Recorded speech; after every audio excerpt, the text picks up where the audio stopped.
Good evening and welcome to Boots on the Ground program for tonight. We'll be starting in about 3 minutes.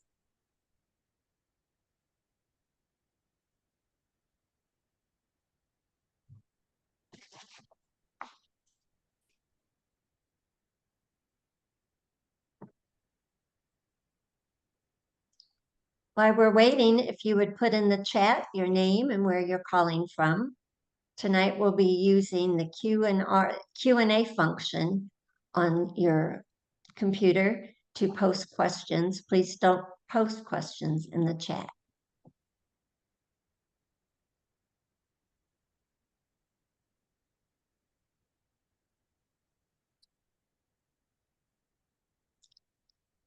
Good to see Lisa from Des Moines, Iowa. Kathy from Tulsa. Oh, Imperial, Missouri. That's my neck of the woods. California. Are these your friends that are calling in, Professor Drew? Not, I don't know Jen yet, but You will by the end of the talk. yes, maybe. It's always fun to see the people that join us for all of your programs. So Mindy's here from New York. Don't know what part, but that might be your old stomping grounds, right? So I've been around most various parts of New York at some point in time in my life.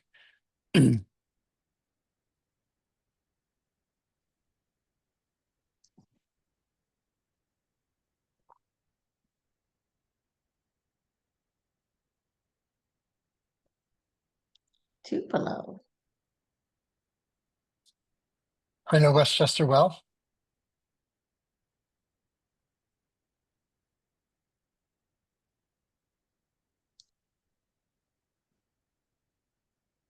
I don't know where Dobbs Ferry, what state is that?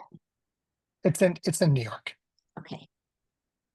Oh, and we have Karen's Local here in Overland Park. Oklahoma City. Well, it looks like it's 6:30. Shall we go ahead and get started so we can be Sure. respectful of your time? So thank you all for joining Boots on the Ground Midwest for this very important Wednesday workshop with Dr. Andrew Stewart Bergerson. Professor Drew is a historian of modern Germany and has taught in France, Germany, and Taiwan.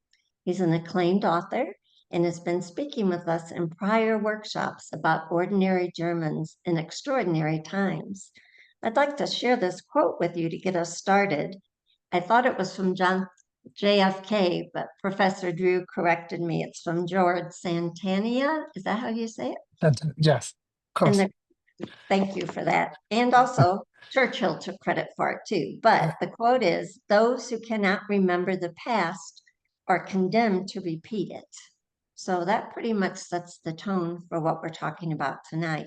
Professor Drew uses history to help us apply critical thinking to today's political and social environments.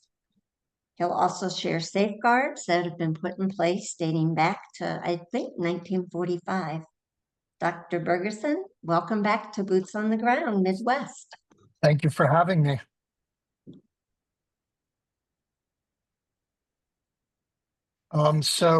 Today, the question I posed in the title, the original title is it genocide? And I suggested that I was going to be looking at some best practices of how to make historical comparisons. And then when I put together the PowerPoint, I thought maybe this would be a better title, Finding the Right Words for Mass Atrocities. Next slide, please. So I'm going to run this workshop a little differently than I've done the ones in the past. The last ones were very lecture oriented. My goal in those was to help you to think through the ethical and other complexities of your of nonconformity, of lies, of self-deceptions, because I think it's very easy for people to just rely on the conviction that that they're doing the right thing simply based on their assumptions. And so I wanted people to think a little bit more critically about that. We're going to do the same thing today with the act of making a comparison between a mass atrocity. So I'm going to give you some, I'm going to treat this more like a class. That's the first thing I wanted to say. Different from before, I'm going to ask Janet and Martha to help me think through the texts that we're going to be looking at as we define different kinds of mass atrocities based on their knowledge as people in a general public, not as specialists. And we're going to focus, of course, on the term genocide, this crime of all crimes. We'll talk about that more.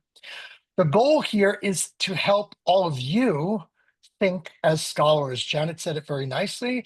Janet and Martha are going to be modeling the act of trying to learn how to think as scholars so that you can then make the applications as you wish to whatever issues are confronting you today, or in the past. So the goal here is not for us in this webinar to make those comparisons, but to give you, again, to problematize, to challenge you, to have the tools so that you can realize what are the ways to do this in a way that's going to be grounded and provable and rigorous.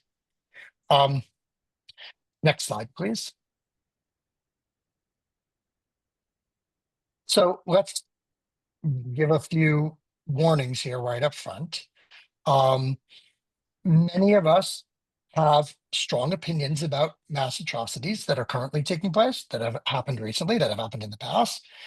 And the danger is what we would call confirmation bias, that we look only for evidence that supports our views. So one of the most important things that we do as scholars is we constantly look for new evidence, and we read conflicting opinions, and we challenge ourselves to question whether our assumptions are correct and whether we are engaging in confirmation bias. We're only finding those facts that support our thesis. This is to be avoided, and it marks one of the big differences between social media and pundits and politicians and scholars, because as scholars we have an obligation to question ourselves and our own assumptions. As I said, we're not going to make actual comparisons today.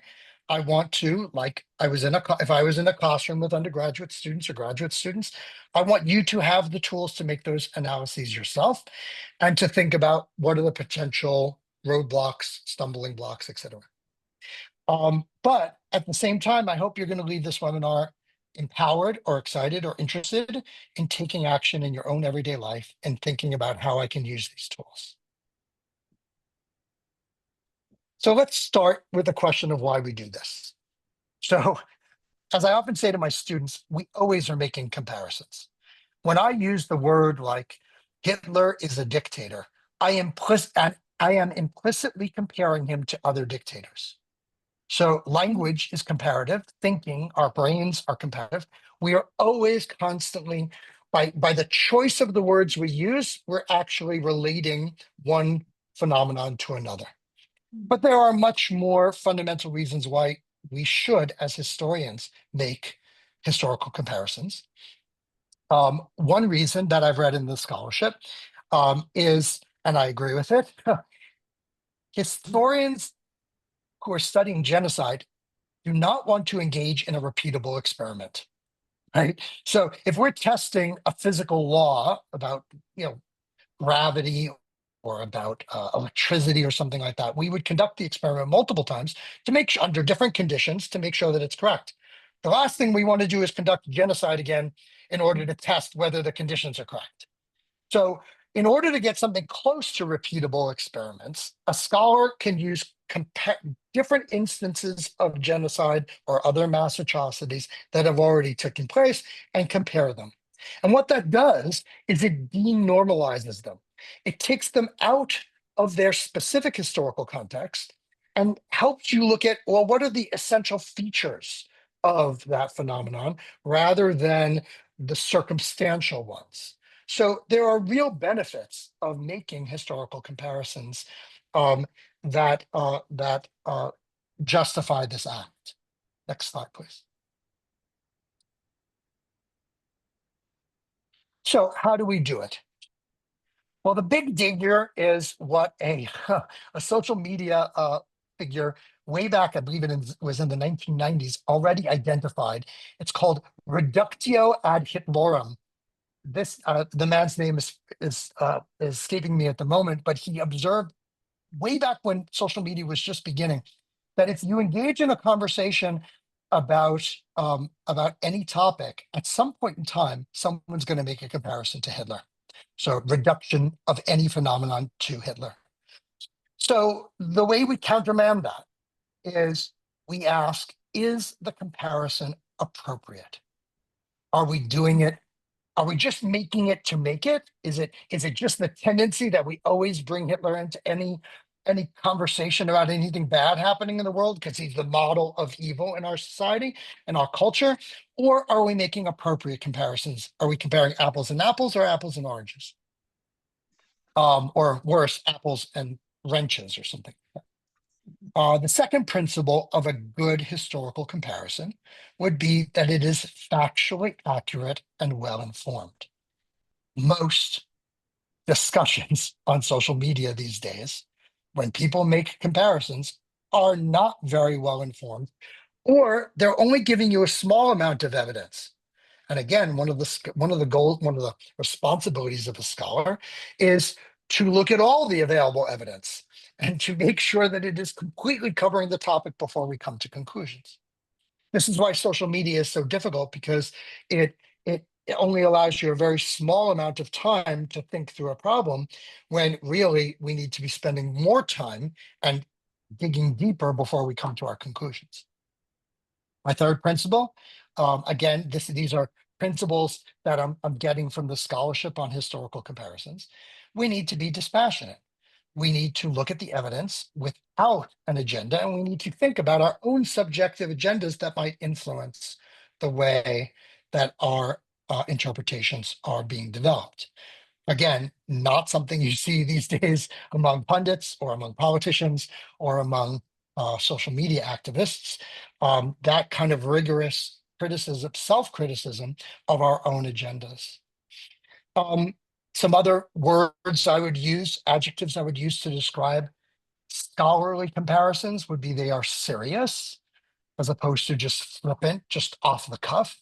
They're relevant. They're substantive. They have evidence. They have well-reasoned argumentation. One of the most important ones, though, is this next one. Very often in the public sphere, outside of universities, outside of scholarship, when people make comparisons, they use one case of a mass atrocity to talk about another. But they don't very often then go back and say, oh, wait a minute. How does this force us to rethink the original phenomenon? In other words, if you've got X and Y, we can't just use X to explain Y. We have to use Y to explain X, and really think about what are those core elements of the phenomenon. The reason why this matters is this is kind of an antidote, or a way of stopping people from simply using one mass atrocity to make their political points. Right? To use claims about X in order to talk about Y. If we say no, we actually have to talk about both, it makes it much harder to make flippant or very easy comparisons. Of course, we also have a legal and an ethical obligation to identify, prevent, and prosecute genocide. And that obligation also belongs with scholars, and we'll talk about where that comes from in a moment. Um, uh, Remember that comparisons are predictive. When we make a comparison, we say, oh, this person has stage 1 breast cancer. In order to say that, we're doing that. We're categorizing it to other forms of breast cancer or other forms of cancer or other stages. We're implicitly making that comparison to be able to say what's going to happen to this person in the next in the next few months. So we are comparing in order to understand what we can do with that information. In other words, comparisons is a heuristic device. It is a tool for thinking when we do it as a scholar. It's not a tool for lambasting or justifying another political position or justifying your own political position. That's not to say that politicians don't have scholars don't have political positions, but we strive in our scholarship to ground our comparisons in these things. The most important principle is we have to avoid comparing suffering. So when we compare atrocities, we're comparing the features of those atrocities. But we're not saying because this atrocity is X and that atrocity is Y, that the human being's suffering is more, better, or worse, or anything like that. And we're certainly not saying because of this suffering, it therefore justifies some kinds of X, Y, or Z actions. So that's, of course, the big danger, because I think in our public sphere, we use suffering to justify rights and claims on ourselves, on our world, instead of recognizing that all humans and all suffering should be avoided. Next slide, please. Any questions about that one, Janet, or comments or thoughts, Martha? Do you have any? I was thinking, I compared suffering once. I was in a seminar about Black history, and I made a stupid comment comparing it to women's rights, how we've been fighting for women's rights since I was in college 100 years ago. And they caught me up on that. They're like, Right. it was inappropriate to compare the two kinds of So suffering. again, I would distinguish between comparing two kinds of mass atrocities. We're going to talk about Jim Crow and about slavery in a second, as opposed to saying that one was more suffering or worse. This atrocity was worse than the other. That's the place that I would draw the line. I think comparing is okay as long as the goal is to actually understand the similarities and differences between phenomena. In the case of women's rights and the civil rights movement for Blacks, actually there is an interconnected history there. Right? Those two things were tied up together in the 1960s. So it's even more than comparison. You could actually draw the connections between the two. Next slide, please. Okay, so let's start talking about some of these mass atrocities. So chattel slavery. What does that make you all think of? What do you think of when you think of chattel slavery? Giving up your human rights and being treated in an inhuman way. What do you think? I would go even further, being the key word. That's certainly true of slavery, is that someone's controlling your labor. Chattel slavery is the specific form of slavery where the slaver, the master owns the body of the slave, where the body itself is the property of the master. And we know this, of course, And from probably a commodity too, right? absolutely a commodity. So this is a particular kind of mass atrocity. It was, of course, awful. There were whippings. There were a murderous passage over from Africa to the New World. There was work. Masters worked their slaves till they died.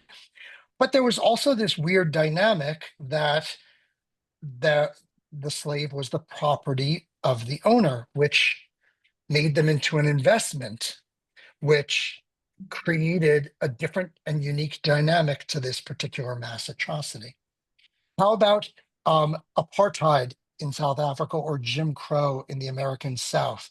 That's another kind of mass atrocity. What Minimizing does it make you? an entire community that has no value to the rest of the community. Correct. Certainly, taking away their rights, but specifically in apartheid and Jim Crow, we're talking about segregation. So we're talking about physical segregation. We're talking about series of laws that create those separate spaces that are not just not equal, but are heavily policed by by legal systems, by police, actual armed policemen, but also by informal mechanisms of maintaining control. So it's really about taking that population that's being targeted and isolating them from the other population to create a racial hierarchy. And Professor Drew, we hear about the new Jim Crow. I've studied that. Would that Right. fall into that same category? Well, so the argument I think would be that Jim Crow, from the period in the 1860s through the civil rights movement, has now been replaced by a new system of segregation and control. So people talk about a school uh, to prison system. I'm not sure I'm saying it correctly, but a whole sets of mechanisms that now operate in a different way than they did before. And that certainly was true also. Slavery morphed into Jim Crow, and the mechanisms of controlling African Americans in the United States in the past then shifted to, under slavery, shifted to different kinds of control mechanisms, for instance, lynching.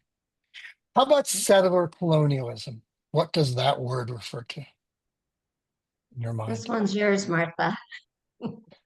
The first thing that popped into my head was manifest destiny. Is that Right. yeah, Yeah, exactly. it's So it's our a right to do this. This is our right to take all of this from others.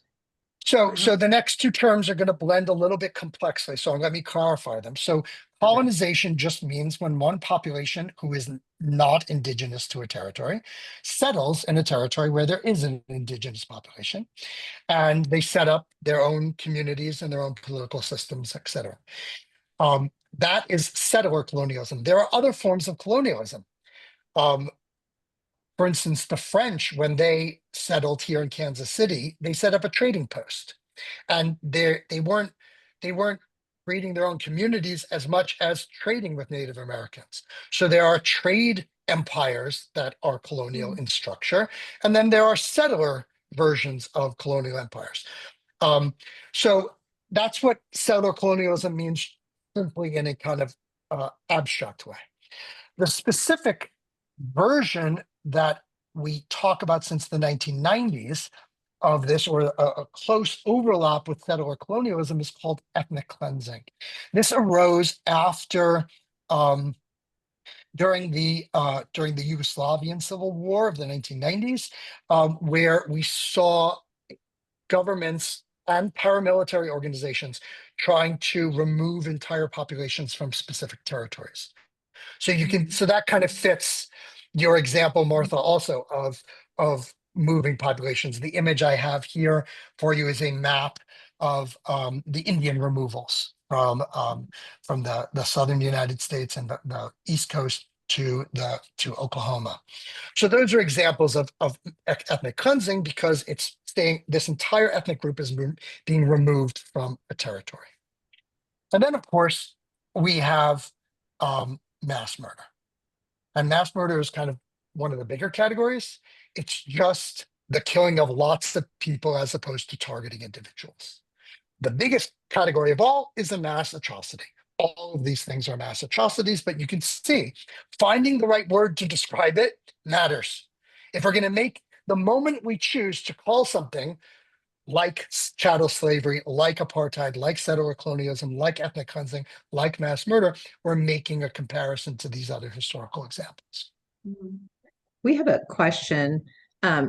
Sean asked, in terms of appropriate reductio ad Hitlerum, Hit Laura. Hitlerum, how do we approach this when a label may be accurate? And he says, Eco's 14 characteristics of other definitions of fascism. Does that make sense? So that would be right. So there are definitions of fascism that you could use. That now scholars disagree on these things. There are lots of different scholars who would have different definitions, but that would be a way of rigorously testing, because you could say, well, here's one of the definitions of this phenomenon. I consider it to be a mass atrocity, or I'm going to test whether it is, and I'm going to compare them. But remember, that would involve comparing back to the original model and applying it to the new and trying to learn from both of them. You would need lots of evidence. You'd need exhaustive evidence that says both pro and con. You'd have to test your hypothesis. Next slide. Okay, so let's start looking at three of the big terms that are coming up much more in public discourse today. They date from the International Military Tribunals, also called the Nuremberg Charter from 1945 and 1946. The International Military Tribunal in Nuremberg was created by the Allied powers, so Britain, France, the United States, and the Soviet Union, to try the Nazis of their crimes. And the problem was there were not too many precedents for trying government officials and also their followers for crimes when the government has sanctioned them. So we're going to come back to that point a little bit later. But here are the three definitions of mass atrocities that that have been introduced into international law. So I thought we would take a look at them together. The first one is crimes against peace. So this is coming from the Nuremberg trial, the Nuremberg Charter, and I'm paraphrasing here, but it's any form of waging of war that is a war of aggression that has to do with the planning, preparation, initiation, waging, or participation in a common plan or conspiracy related to a war of aggression, which can also apply which can only apply in relation to an international armed conflict. So what I've done for you is I've highlighted the words that I think really matter, but maybe Janet and Martha will see other words that they think matter. But our goal here is to understand why they matter and how to apply crimes of peace. So for instance, I think it's important that it says that this could be a common plan or a conspiracy. In other words, it could be that one person has a plan and they've written it out and they've executed it to create a war of aggression. It could be another that other people simply go along with it in order to conspire in the larger process. So to me, that matters because that means that they're also trying to get the collaborators. What do you think about the other words? Janet, Martha, what do you think about the meaning of some of these other terms here? I was still looking at one of the blue words, common plan, and trying to distinguish what Right. that means. Does that mean it's Because it's more than one person. I would read that to be, so right? is it generally accepted? It's been communicated to others and accepted, or That's where we're looking for some kind of conspiracy, right? We're looking for a okay. group of people acting rather than an individual acting. What about war of So, aggression? Sorry. Go ahead, well, that Martha. means that, okay, well, war of aggression, I would say, obviously, is that they are the instigator of this, right? Correct. So But my other, it's not a crime against peace when you're responding in defense. That's the right. way I would read this. Again, I'm Uh-huh. not a lawyer, but I'm a historian, but that's the way that I would read this is I would say, oh, that means that if you're defending yourself, you can't be held accountable for crimes against peace. For crimes You have to start the war, which is why so much of public discourse is about who started the war, right? Yeah. And The other, remember, my other like, question is the international part of it. So Yeah. this would not apply if it was only domestic. Is that right? correct. And it also would not apply if it was a terrorist organization that wasn't a state.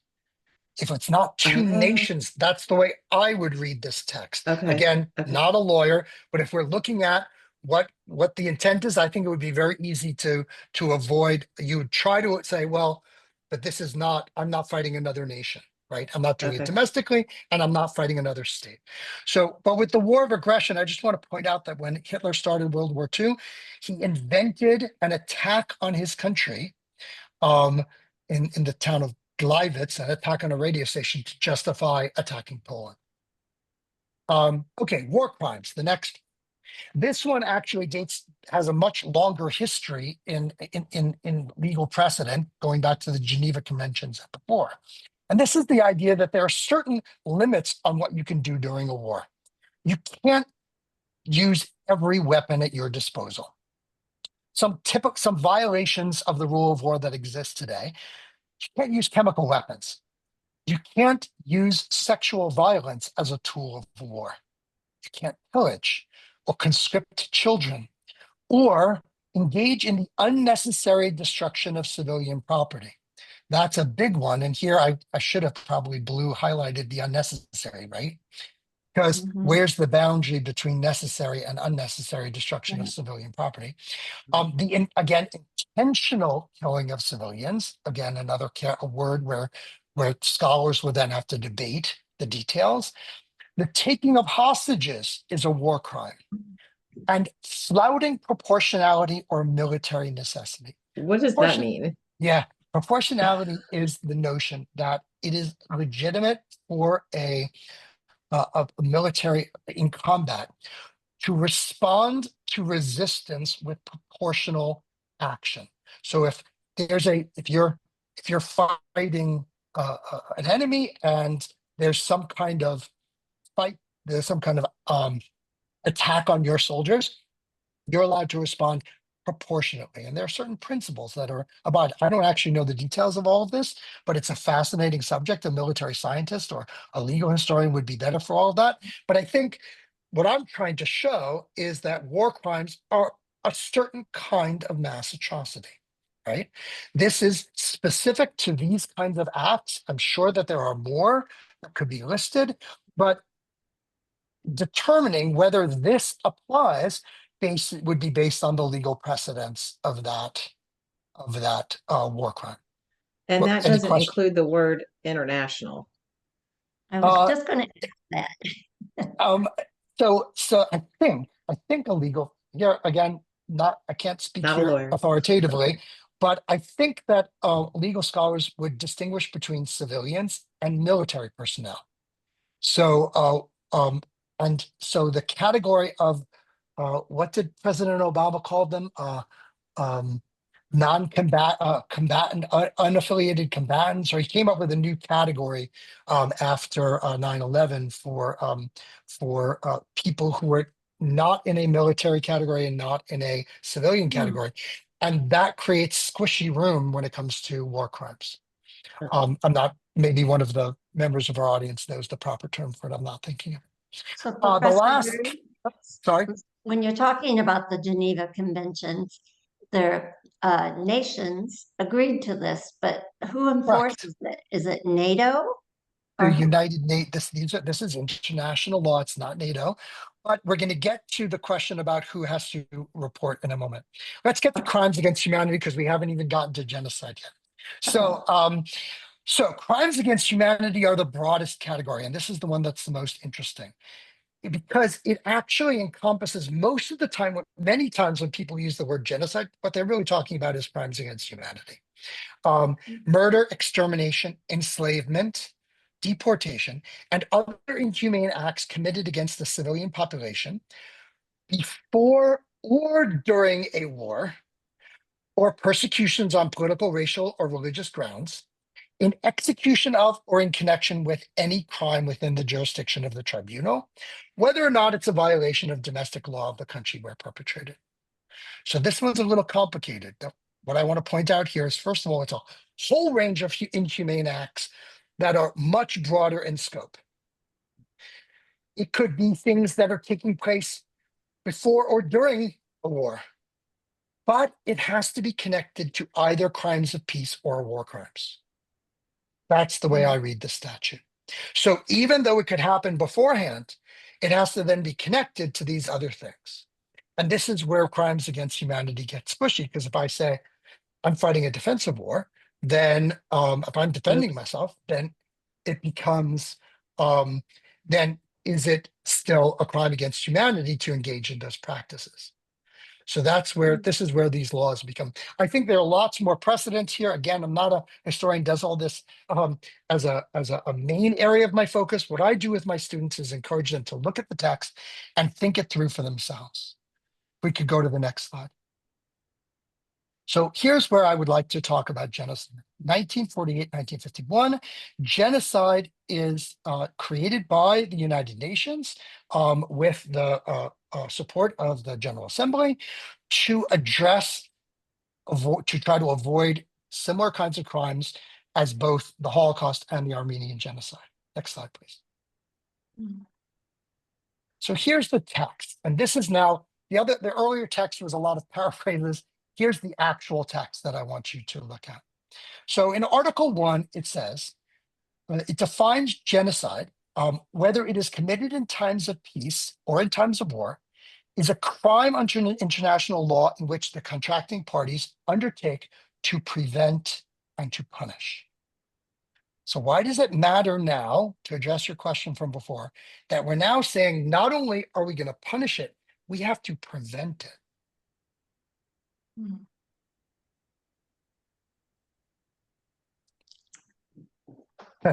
Well, to me, what that says is that as opposed to the International Military Tribunal in Nuremberg, this is saying when we see the signs leading towards genocide, we, the contracting parties, originally 120 signatories in the United Nations of different nations, we have to act. We're going to come back to that responsibility in a moment. Article 2, genocide means any of the following acts committed with intent to destroy, in whole or in part, a national, ethnical, racial, or religious group, such as, and then it lists the kinds of acts. This, to me, is the most important clause in the whole definition. What words stand out to you, Martha or Janet, in Article 2? Intent to destroy, like that's the Intent to destroy. There has to be a desire, a plan, something, but intent is very hard to prove, but it has to be, we're going to talk about it more, has to be intent to destroy. So if people die by mistake, as a side effect, it's not the same as intent. What about in whole or in part? that seems squishy. Well, because let's say I killed 2/3 of a population. I didn't actually kill all of the population. Do I get to say it's not genocide, even though I'm trying to kill them? Oh, yeah, that You makes see what sense. they were Okay. trying to say? They're just, yeah. Yes. The extermination of all the people actually doesn't happen that much. Most of the time, there are too few survivors. So they were trying to say, no, no, no. It's the trying to do the whole group, not the Okay. success in doing the whole So group. the intent, yeah, and the intent is the whole group, but the And, actual execution is only part of right. the group. So you're still But guilty. the other thing that matters here is it's saying it doesn't matter how many actual people are dying. I mean, it has to be a mass atrocity. That I think gets a little squishy. But the reality is it doesn't matter if it's tens of thousands or hundreds of thousands of people or 100 people. This is about the intent to destroy the people as such. The last words really matter. It's saying, I'm not targeting you because you're my enemy. I'm targeting you because I want your people removed. I want your people gone. I want your people exterminated. I think of it as analogous to a hate crime. Someone might murder me because they don't like me. Someone might murder me because of the kind of person I am. And that's the difference I think they're trying to draw here. I just So don't one of the things, understand.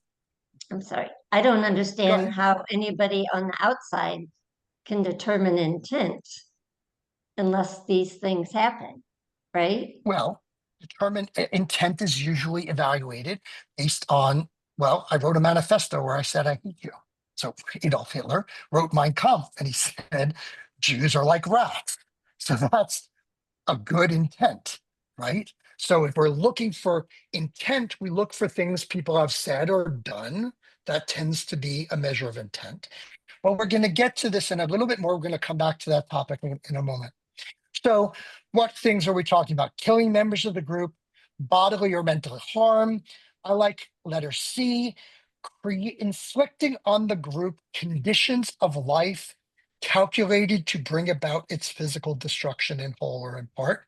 So things like starvation, withholding medical treatment, withholding water. Those would be conditions that are designed, has to be intended to bring about destruction. Imposing measures to prevent births, it's another one. Transferring children, this is coming up. All of these issues have come up in the political sphere in recent times.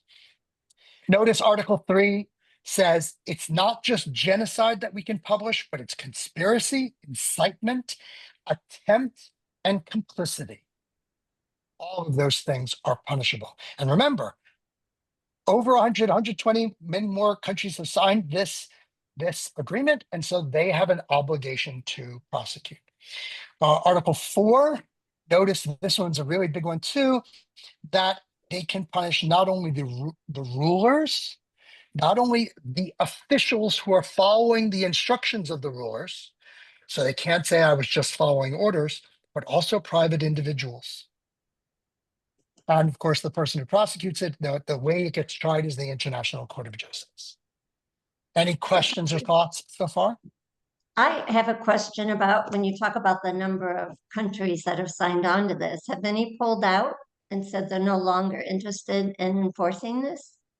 I believe someone has, but I don't remember which country it is at the moment. Because Okay, you wonder if they're all in yeah, agreement, why in yeah. our lifetimes it continues. Well, because, and the answer is, I was going to get to it later, but I can address it now. These are crimes of states. Most of the time when we think about criminal behavior, Yeah, we think about a state telling us what's legal and what's not legal, and the state prosecuting the citizens for their illegal acts. This is a crime that's organized by a state with the complicity of its officials and its private individuals. So the problem is we don't have another state to prosecute them, to impose justice. We only have the United Nations. And so there is no real strong enforcement mechanism, which is why it's so hard to hold countries and people accountable. Next gotcha. slide, please. So I like, as a scholar, I like Helen Fine's definition better. She wrote this in 1990. She's a sociologist. She was a sociologist. Genocide is sustained purposeful action by a perpetrator to physically destroy a collectivity, directly or indirectly, through interdiction of the biological and social reproduction of group members, sustained regardless of the surrender or lack of threat offered by the victim. So what I see here is different from intent. She uses the words sustained purposeful action. How does that address the question of intent better? Because it wasn't a one-off, it wasn't a It- one-time thing. and it doesn't, you don't just have to prove that the person wrote down that they want to kill you. You could Right. just say, look at all the actions that this person has engaged in. Clearly, they amount to genocide. Now, remember, that's not the legal definition. The legal definition has the word intent. The scholarly definition allows for us to call it genocide when the person is engaged in a whole series of actions that would result logically in this outcome. Physically destroy a collectivity. Notice she's not just limiting it to religious or ethnic. It could be any group or a larger set of groups that are being targeted. And they can be targeted directly or indirectly. It can be targeted with direct legal mechanisms and murder, or indirect mechanisms that are preventing their reproduction. So, for instance, one way of preventing reproduction would be to prevent babies, but also to destroy their culture, to take away their schools, to hinder their language from being continued, because those are the social reproduction of a people. Wouldn't healthcare be included in that? I think about this often, but I'm going to avoid those contemporary Oh, political sorry. issues for a moment. But Oh, I but didn't you're mean that right. it's But political. that would be an interesting question that someone in the audience could think about when you withhold health care, when you withhold medical treatment, is that interdiction of the biological and social reproduction of a people. Notice here she says very explicitly, this continues regardless of the surrender or the lack of threat. So it doesn't matter if you are or are not fighting a war. That is independent. It still, for her, would be genocide. Again, I'm putting my words into Helen Fine's mouth. These are my interpretations of these texts. I encourage you all to think about your own. Next slide, please. So now come the problems with the term genocide, the legal definition. First of all, we've already identified one of the big problems. It's a crime of the state. How do you hold them accountable?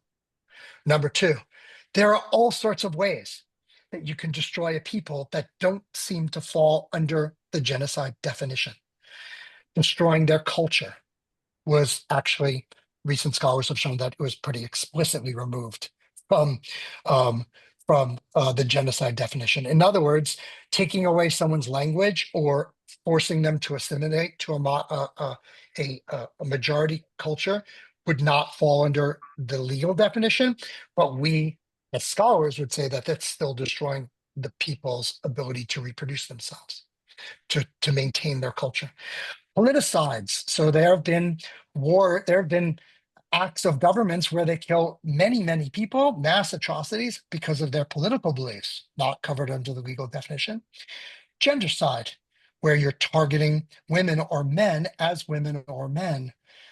Ecocide, also called environcide, where you're destroying the environment which is necessary for the people to survive. Scholarcide is a new term that's come up recently. The destruction of scholars because they are bearers of a culture, and therefore also it's about the social and reproduction of a people. The big topic for this person, A. Dark Moses, was strategic bombing. Why? Why was the Holocaust a crime, but the strategic bombing of Japan not a crime or not genocide? Did Americans not did Americans hate Japanese people when they were bombing Japan? Did they? Mm. And in any case, much more importantly, the people are dead. Millions of people are dead. That's what matters, is the human beings who died. He argues, I find it interesting, that he says that in effect, genocide made certain kinds of mass atrocities allowable, where others are considered crimes. And so it's a kind of a, putting words in his mouth, a kind of a judicial murder. At least this was my reading of his text. He proposes a different concept. I would encourage you to read this book for yourself. He proposes the concept of permanent security in place of genocide, because he says that what's really at stake in all these mass atrocities are the attempt of a group or a government to find this imaginary, this chimera of permanent security from this other population. And they do that by trying to systematically wipe them out. Next slide, please. So we asked about the question of responsibility. Why aren't people acting? Well, guess what? Since 2005, they have an obligation. We have an obligation to act. It's called the Responsibility to Protect, or R2P. It is international law. It was approved by the United Nations. It was a response to the genocides in Rwanda and the former Yugoslavia in the 1990s. Created this committee in 2001, and it was adopted unanimously by a UN summit, World Summit in 2005. What I found out reading about this is that it was the largest gathering of the heads of state of government in history. Wow. And it obliges each individual state to protect its population from genocide, war crimes, ethnic cleansing, and crimes against humanity. Notice, it's now just throwing them all in. It's saying all of those things we have to prevent. I just want to pause here and say, one of the things that I'm hoping people are going to get out of this conversation today is that the reason why in our public sphere people are debating, is it genocide? Is it crimes against humanity? What they're throwing these terms around primarily for political purposes. In terms of our ethical obligation, we have an ethical obligation. It doesn't matter which term we have. Look, genocide, war crimes, ethnic cleansing, crimes against humanity, we have an obligation to stop all of those things. So sometimes we don't need to define those things so precisely, or we should watch out for people who are trying to use it polemically. What really matters is we need to act to prevent them. So this entails prevention, but also avoiding their incitement. Any thoughts on this particular slide? Does that answer your question from before? I would, yeah, and I'm curious too, like, again, what is the enforcement of that? Like, It's not that the enforcement's not the difficulty. This is the moral. It's trying to say we are committed to it, but it's not compelling it. I think it would be very interesting to say, what you country, you have not done this. Now, I don't know if that would legally hold up in the international court, but obviously it was an attempt to say we should be doing something. Next So slide. it's more of a pledge than, It's more, I think it functions more as a pledge, correct? okay. So in Germany, since you're the scholar on Germany, Yeah. were there people morally, I know there was a resistance, but were there people morally and actively objecting to what was happening? There were small populations who did. There certainly were. There was a, remember, Hitler didn't come to power with the support of the majority of the German people. He got a lot of support, and then, but not universal. Well, there was active resistance, most strongly by communists and social democrats. Obviously, Jews were protesting as well. And then many ordinary Germans who said, this contradicts, for instance, my Christian beliefs, that all human beings are equal, and that Mhm. I should love all my neighbors, because National Socialism was anti-Christian in a fundamental way. So yes, there were people who protested, but that's another conversation that kind of gets back to our early conversations about why people became complicit with or without their intent. So Right. I think we should conclude, because we might have some questions from some of the folks in the audience. So if you want to start having a conversation about genocide, and you want to start figuring out what the right terms are for the right situation to compare this or this other phenomenon, or simply to describe one phenomenon that's happening today, which I'm arguing is implicitly comparative, I would follow the scholars who say we need to begin by recognizing suffering. And that doesn't mean recognizing only the suffering of one party, particularly when it's a mutual recrimination. We need to recognize all suffering as scholars. The reason why is people are not open to having a conversation unless you begin there. Someone's been traumatized, someone's actively being traumatized. You have to start with that experience. Yeah. Second thing I would suggest is to recognize that genocide is a wicked problem. In our public sphere today, people are throwing around this term and other terms for mass atrocities in black and white ways, where they're simply saying it is this or that. You have to stand with this person or that person. It's a simple answer, and it's not. Just because human beings are suffering, and they are, doesn't mean there is a simple solution to the problem. One of the problems of genocide is that many of the times that we intervene, we can make the matter worse, or we can create new problems that were unexpected. So that's a whole other discussion about what wicked problems are. But most importantly here, in addition to the avoiding black and white thinking, I think it's important to realize that there are lots of bad actors when it comes to discussions of atrocities. There are people, and this is a new twist in the discussions of genocide that's emerged in the later part of the 20th century, although some historians might say it goes back earlier, where propagandists use atrocities, sometimes even intentionally commit them or allow them to be committed, in order to enrage a public and draw attention to their cause. This is the really creepy part. So Yeah. I'll say that again.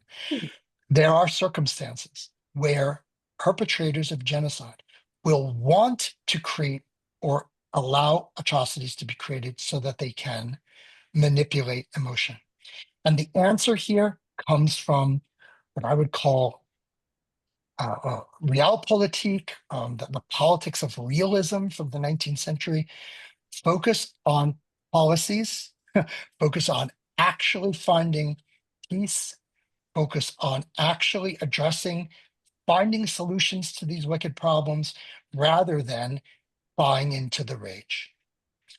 Because I think the rage turns off our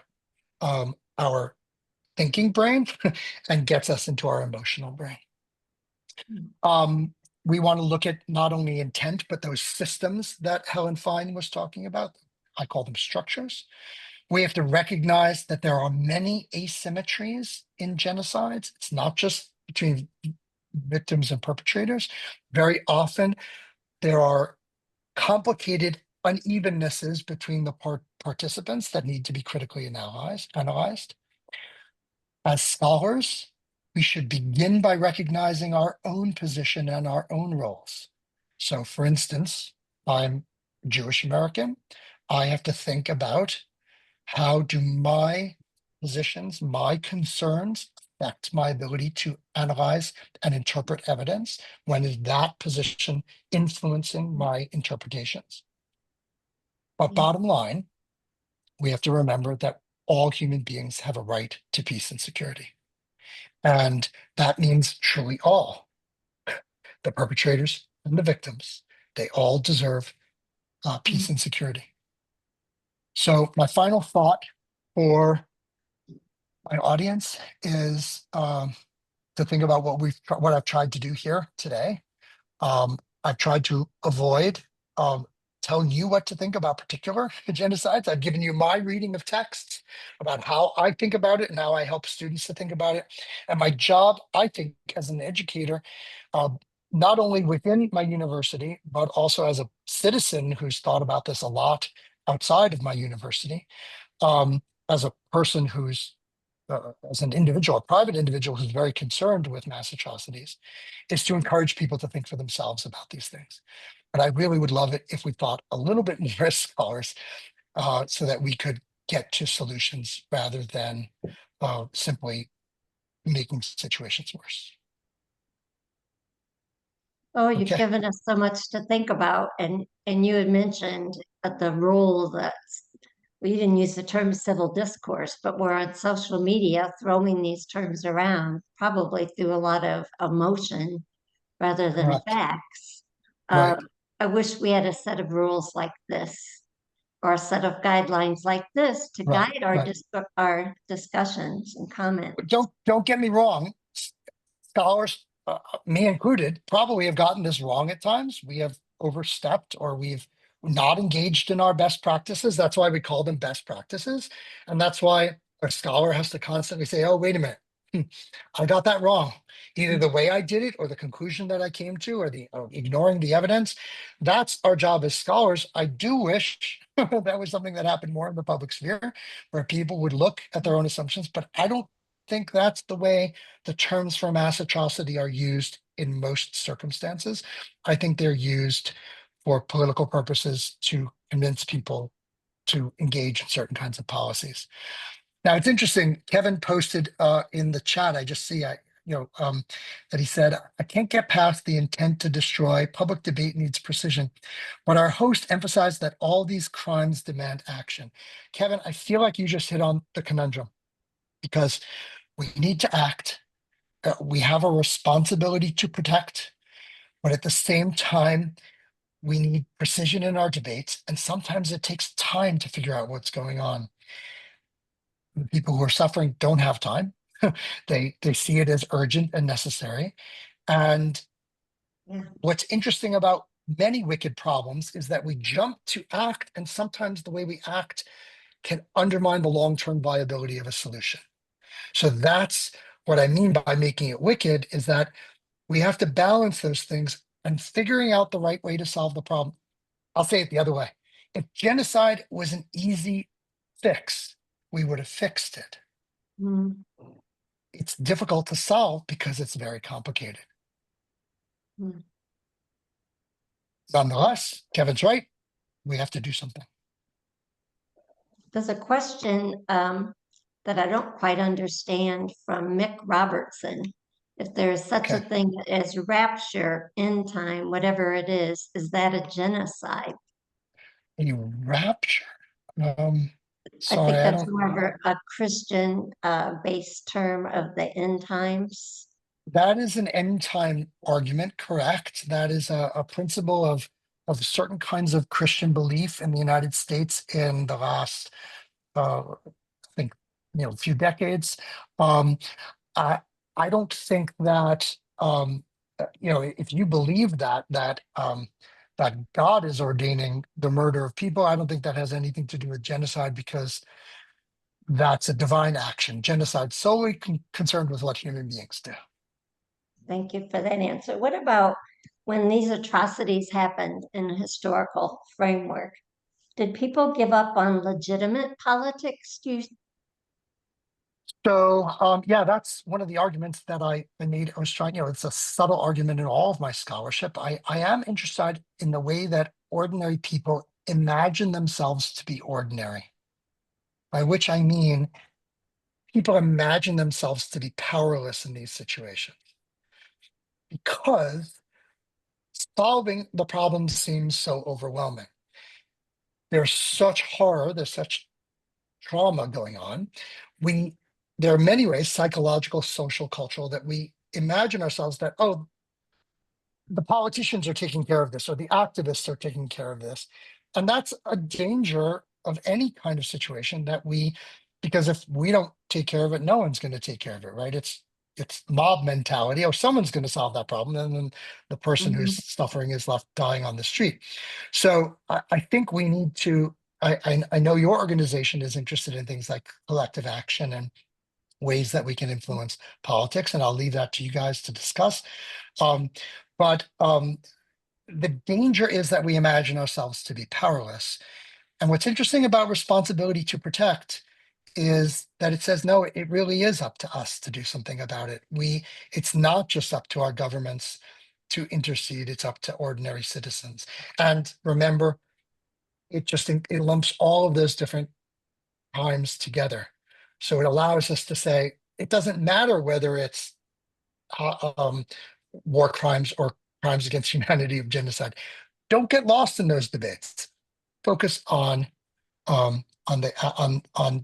protecting figuring out a way to create systems of peace and security that are going to protect all people.